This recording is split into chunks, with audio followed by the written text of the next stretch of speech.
तर होर्मुझमध्ये 3 जहाजांवर हल्ला झाल्याची माहिती आहे. हल्ला झालेल्या जहाजांपैकी 2 जहाजं भारतीय असल्याची माहिती आहे.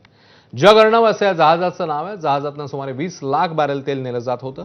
इराकमधून तेल घेऊन जहाजं निघाली होती. दुपारी होर्मुझच्या सामुद्रधुनीतनं जाण्याचा प्रयत्न करणाऱ्या 2 व्यापारी जहाजांवर गोळीबार झाला.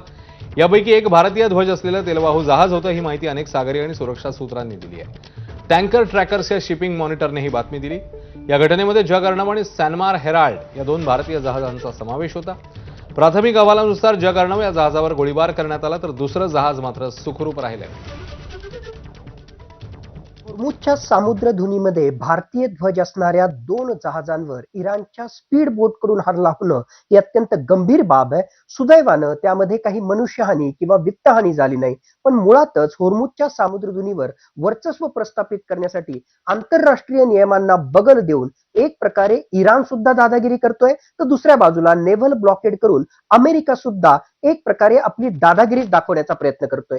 या सगळ्या प्रकरणामध्ये आशियाई देश, त्यातल्या त्यात China, Bharat, south Korea, Japan, Australia या देशांच्या एनर्जी सिक्युरिटीच्या अनुषंगानं प्रचंड नुकसान होतंय. म्हणून ही दादागिरी या देशांनी खपवून घेतली नाही पाहिजे.